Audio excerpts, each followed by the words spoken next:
What's going on, guys? Welcome to another episode of Tasty Tuesday and Tasty Loot Gaming, the show where we talk about gaming news. My name's Seth, and a couple quick reminders to download and play Sims 4 and Bioshock Collection, both off for free on PlayStation Plus throughout February. Make sure to download those, play those, come back at the end of the month for Plus Club. Let us know what you thought of those games. Those many games, that's Bioshock Collection, 3 games, and then Sims 4, play those, and let us know what we thought of those games. We'll let you know what we thought of them. And our game of the month randomly picked is Monster Hunter World, a very welcome game amongst this community. I've already been playing it. Make sure to play that. Come back at the end of the month for game of the month, and we'll discuss that as well. I'm sure a lot of you are still already playing it as well. We have a Discord link down below. You can talk to us anytime, all the time. We're on iTunes, Spotify, and other podcast platforms if you prefer to listen to us. So, Tasty Tuesday, getting back into the normal shit. I got 2 bits of news to talk about. One is something that I did not have a chance to talk about when it was originally brought up, similar to our Final Fantasy VII remake trailer reaction we just put out. Make sure to watch that as well. Catching up on content because last week was fucking crazy. A week that I put a lot of content out as well. So maybe I'm just putting out more content this year every week, which let me know if that's a problem, and I'll remedy that quick. With all that said, let's just jump into the first bit of news, which is some Resident Evil 8 news. Resident Evil 8 apparently has been leaked. Now, let's take this with a grain of salt, everything that's said, but it is very interesting, so I figured it'd be interesting to talk about. Via ccn.com, which I'm not familiar with, but I picked them because their format was better than the usual suspects. I looked at a couple of the websites, like, shit, I forgot. It wasn't GameSpot. It was one of them, and they had a lot to say that was not interesting to me. So, going with this website, it says this Resident Evil 8 leak is going viral, and boy, will it disappoint you. Resident Evil 8 rumors are heating up, and fans of the series will be disappointed by what the newest leaks are claiming about the game. This person really seems hell-bent on letting you know that people are disappointed with this.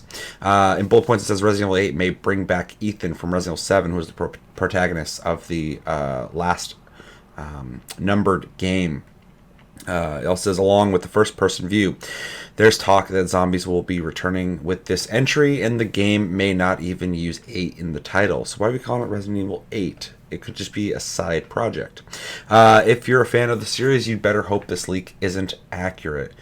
Oh, man, I hate that, because you could be a fan of the series. I know people who like 7, and want this to be accurate. This is why I hate when people report. This side I don't know about, but when people report on gaming, they insert so much fucking their own opinions into it. It's just like, just give me the fucking news. Major Resident Evil 8 leaks are starting to spread, but fans of the horror series might not like. Dude, you keep talking about this shit. Resident Evil 8 may copy the worst part of Resident Evil 7. The alleged Resident Evil 8 leaks that the newest entry in the series outside remakes are going back to the first-person perspective that was used in Resident Evil 7. So there's some info. It's going back to first person. That seems like a strange choice considering the use of third-person camera in Resident Evil 2 and 3 remakes. Many fans aren't happy. This is already interesting because Resident Evil 7, which is a new modern numbered Resident Evil, at this point is what Capcom has set to be the standard, whether you like it or not, and they could change that, and honestly I kind of hope they do. I do like the third person better, but for them to continue with that with the newer iterations would not be a strange choice in my opinion, although the remakes going back to third person over the shoulder in 2 and 3 is awesome, and I hope the next Resident Evil is like that. Like they said, if they don't make a Resident Evil 8 a numbered Resident Evil and they just make an offshoot, it actually would work perfectly. They could just say 7 moved on into this direction with the story, and now those ones are first person, and that'd be completely fine. I guess I could just read that guy's fucking tweet. That guy's tweet, Nibble, says that Ethan from 7 is the protagonist. It's going to be first person, zombies return, new enemy type, werewolves, new stalker enemy type. Chris Redfield will return in some form. with the sad face, first person, dot, dot, dot, very... The first person view may fit better with the game's story, which the leak claims will focus on Ethan, the main character of Resident Evil 7. If you are going to continue his story, it would make sense to keep it first person, just because we already kind of interacted with him as a character in the first person, and outside of my preference of third person, everything else about that game was done very well. I mean, it's a fucking gorgeous game. That's a game you want to be up close looking at. Chris Redfield may return in the game as well, but the rumors don't say in what capacity, which is interesting. Spoiler alert, he shows up in 7 for a split second. I won't go in any further than that. Other interesting tidbits from these Resident Evil 8 rumors include the return of zombies, which I very much welcome, as well as the new wolf-like enemies instead of the molded from RE7, which were a cool enemy type, interesting, but I just really love them zombies. Another new addition may be Phantom female monster that stalks the player and can be diverted with attacks, which is something we've seen in games before. It's kind of a cool mechanic. Kind of reminds me of Mr. X from Resident Evil 2 Remake, and fucking Evil Within 2 had this really cool reoccurring ghost enemy that you'd run into that I really thought was neat. Really creepy at first. Like, oh shit, what's happening? I don't know if they're going to go back into it, so I'm just going to talk about it right now. The wolf-like enemies is interesting. People keep saying werewolves, and if they can do it in a way that's not super cheesy, I say try it. Maybe in a more mutated Resident Evil way. Not like a fucking people transform in the full moon way. That'd be really dorky and take me out of it. Originally, before they made Devil May Cry and they're working on Resident Evil 4, they had all these ideas of making Resident Evil more paranormal. And they were really shuffling around all these fucking ideas of what to do with Resident Evil. And they ended up making Devil May Cry instead. And that's where they took those crazy paranormal ideas. But then Resident Evil 4 was also... it originally was being built just like the original Resident Evils with the tank controls and all that stuff, but then they made it more third-person action-y. And, those ideas originally spread off into other ideas, so it'd be interesting to kind of return to that a bit, although I think they need to be really careful because this is... Even though Resident Evil 4 was awesome, Devil May Cry was awesome, these branched off into things like Resident Evil 5 and 6, which are... not as big of successes, I guess, amongst the community as prior games. So they'd be really careful with diverting too much. I know you don't want to be stagnant, but you just brought Resident Evil fucking back. Let's just stay with what we got a little bit. Evolve it slowly. Don't start going ghosts and fucking werewolves and shit. But we'll see what happens. I'm for it if they can do it in a cool way, which I know is vague, but just be careful. Be careful with those ideas. The new Resident Evil could be part of a spin-off series, finally. These RE8 rumors claim that the game may not use a numerical title, which I think would be the responsible way to make this game. The leaker didn't explain why, but it's possible that Capcom wants to separate Resident Evil 7 out into its own spin-off series. That makes sense because the first-person perspective isn't the norm for the franchise. So if 7 is absolute canon, which it is, and it continues the story, but they want to continue that part of the overall Resident Evil story into its own thing, it would make sense to make a spin-off series, in my opinion. It still gets to maintain being 7 because now has introduced a new aspect to the whole universe and a story, and the story. And I think that would probably be the way to go, especially if you're going to maintain the first-person perspective. You can now just kind of go, well, the Resident Evil 7 story carries on into this spin-off series, and so if you're really into Resident Evil, or you really liked Resident Evil 7, continue that story, but know that this isn't what Resident Evil is now. I think that'd be the perfect way to do it. Let's see, into its own spin-off series. That makes sense because the first-person perspective isn't the norm for the franchise. Well, it could be now if they decided to. Not saying it's good or bad, just saying if Capcom goes, it's a first-person series now, which they did with 7, that's what it is then. The events in Resident Evil 7 feel completely disconnected from the rest of the games. I agree. The ghostly woman who follows the player and possible werewolves may be further signs of a spin-off series. Yes, but if that's canon, that really changes things a lot. I guess not so much from frog people, fucking giant dudes with bladed hands, fucking zombies, zombie birds, mold that attacks you. I mean, but because those are such classical tropes, ghosts and werewolves, we're going into a direction that you gotta keep it within the Resident Evil universe and not make it feel like some fairy tale bullshit. Let's see. Do fans really want Ethan and FPS gameplay back? According to this one tweet, all fans thought no. Yeah, so aside from the opinions that they have on this, I think this is really interesting, and I think there possibly could be some validity to this. Like I said before, they've already flirted with the idea of doing ghosts and paranormal type stuff in prior Resident Evils. To return to that so quick, I think is irresponsible, unless they do it responsibly. I don't know if they're gonna though, just because it is quite the jump, and we just got Resident Evil back as a brand. I finally feel comfortable saying I love Resident Evil again, and so if they go fucking crazy with it, they could instantly lose me, which sucks. Unless they do it awesome. I don't know what their plan is. I gotta see. Ethan as a protagonist was fine. He kind of reminded me more of like a, not quite, but like, he's more like a normal, like Silent Hill-esque protagonist in the sense that he's just a dude thrust into a situation. So he's fine, but for Resident Evil's got these like iconic characters that are all like these strong fucking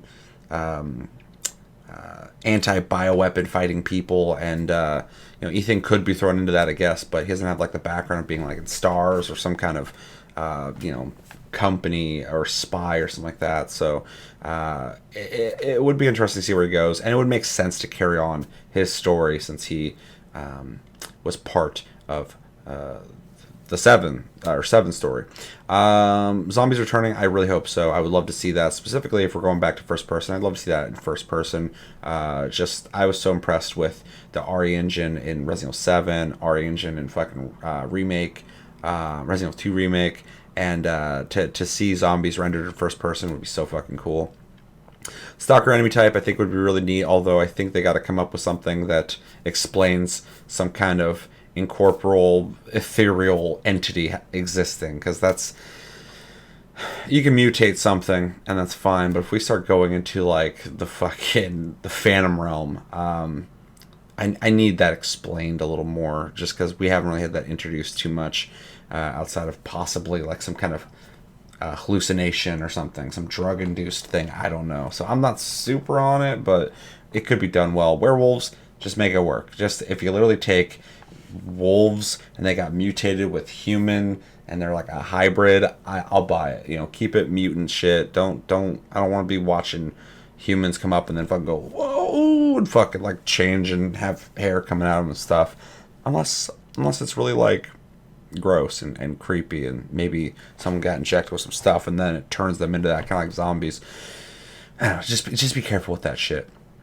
By the way, I just woke up, so my howl at the moon while I was looking down at the keyboard, not my best. Could have been a lot better. Believe me, could have been a lot better. First person, I can take it, I can leave it. I do prefer third person, 100%. 100%. I love what they did with the Resident Evil 2 remake. I love what they're doing with the Resident Evil 3 remake. Resident Evil 4 played awesome. I love the Evil Within series, the same principle, essentially, same concept. So I would prefer that. But it does make sense to go first person if they already decided to dive into it. If they make it into a side project, kind of like a B storyline, I think that'd be where the money would be. Like, that's where I put my money. That's where they should do it, because it would just make way more sense. So, anyway, let me know in the comments, what do you guys think about the Resident Evil 8 leaks? Do you think these are real? Do you think they're not real? They sound pretty legit. What do you think about the werewolves? What do you think about this new stalker ghost chick? What do you think about zombies returning? What do you think about first person? Do you prefer that? Do you not prefer that? What do you think about Ethan as a character? Did you beat 7? Did you like 7? Did you hate 7? Do you think it's too much of a departure? Do you think it's actually kind of revitalizes everything and it's fucking cool? And what do you think about seeing Chris Redfield come back? I don't have an opinion on that, because he was so like not important to 7. He's more like a cameo that it just doesn't mean anything to me. Let me know everything you think about in the comments below. Second bit of news is some more Cyberpunk 2077 news. With Cyberpunk 2077 has around 75 side quests. Core loop will kind of feel similar to Witcher 3. This is via Game Debate. It's on a couple other sites too. So we're just going to jump into this. A whole bunch of Cyberpunk 2077 details have been spilled by CD Projekt Red's John Mames, head of studio in Krakow. Fuck, I'm reading things I'm not pronouncing very well. Let me know in the comments. CD Projekt Red's ambitious sci-fi RPG follows in the imperious footsteps of Witcher 3, setting a lofty bar which you'd think would be nigh on impossible to match. Cyberpunk 2077 looks the real deal, though, whether you're a Witcher fan or Cyberpunk aficionado. On the subject of the two games, Mames said during his chat with on MSFT, whatever the fuck that is, that Cyberpunk 2077 and The Witcher 3 actually kind of feels similar, because at its heart, it's still an RPG. The main difference is the combat element, which is what I want to hear. I know I'm kind of inserting myself here already, but that's literally what I want Cyberpunk to be. I want it to be a deep RPG, but they introduce first-person mechanics, so just make that feel tight, make that feel good. But outside of that, I want the RPG experience. I want it to be an RPG first and FPS second, and that's what it sounds like they're talking about.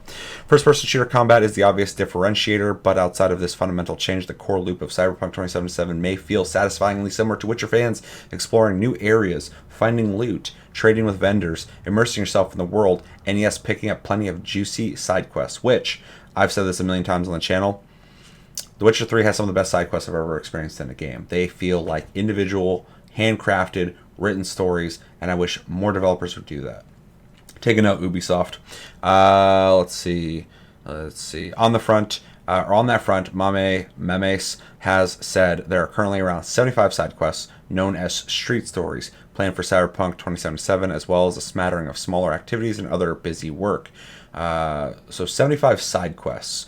That doesn't sound like a big number, but if they're done like The Witcher, they will be memorable. They will be side quests that matter, things that actually.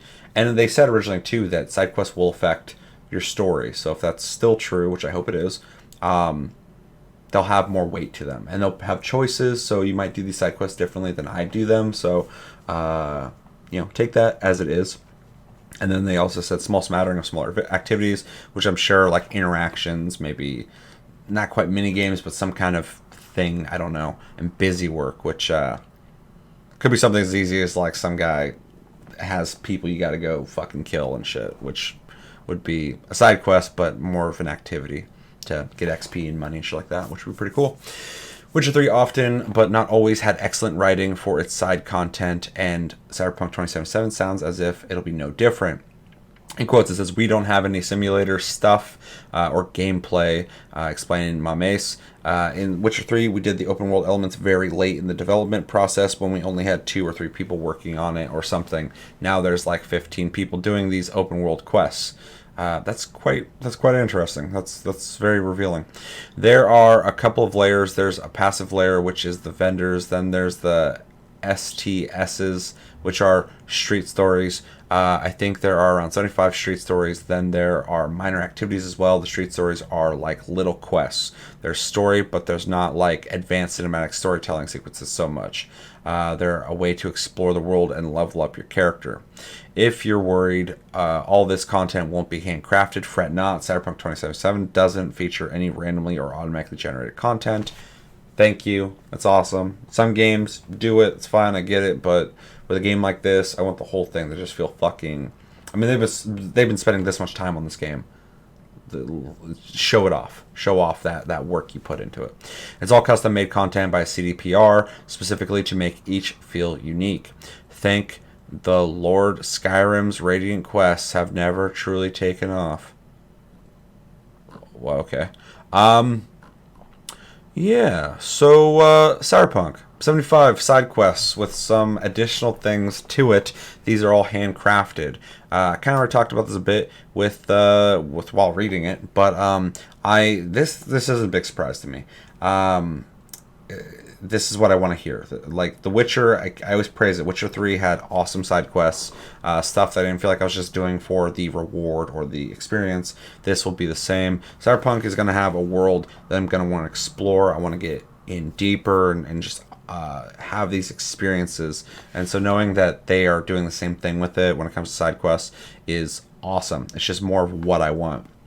Again, is 75 a lot? I don't know. I don't even know if that's not a lot. It seems like a decent number.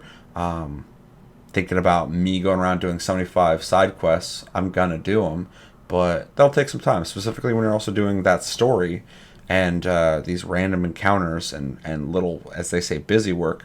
I think it's gonna be plenty, specifically if they can make it, if they can have some longevity to this stuff. I don't know how long these will last, but I'm sure you'll be driving around the city, going to places, doing random things on these side quests. They said they're not going to be cinematic in the sense that you're going to probably have these immersive parts, but I'm sure there will still be dialogue and a story that's been written, and like I said, handcrafted quests, which I swear, I'm sure you can get an algorithm to think up random quests pretty well that get the point across of complete this, deliver that, kill this.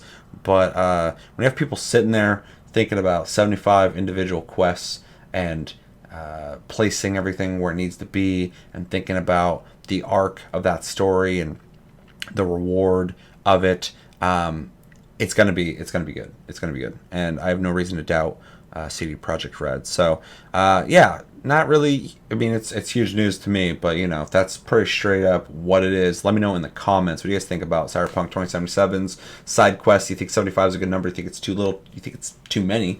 And what do you think about it following a similar path as The Witcher 3? It's not a big surprise, but let me know your thoughts on that. And what do you think these busy works are going to be? These other things, minor activities that are not going to be called street stories. I still feel like they're going to have some kind of side quest feel to them, but they're going to be less story oriented. That's what I assume. And yeah, let me know everything you think about when it comes to Cyberpunk 2077 in the comments below. But that's going to do it for this episode of Tasty Tuesday on Tasty Loot Gaming. As always, thank you for watching. Make sure to like and subscribe if you enjoy this episode. Make sure to check out our other episodes. Check us out on Tumblr, Twitter, and Facebook, and TikTok at Tasty Loot Gaming. Check out my streams, links down below. I just recently streamed Final Fantasy 14. It was a chill stream. We just kind of hung out, talked a little bit for like 3 hours, and it was fun. People in the community hung out, so it was good. And we're on iTunes, Spotify, and the podcast platforms if you prefer to listen to us. And check out my Dean Takahashi interview. I'm really proud of that thing, so I want more people to see it. Share it, please. I think the things we discuss in that video are worth people hearing. But yeah, my name's Seth. Until the next episode later this week, have a good one, guys, and take it easy.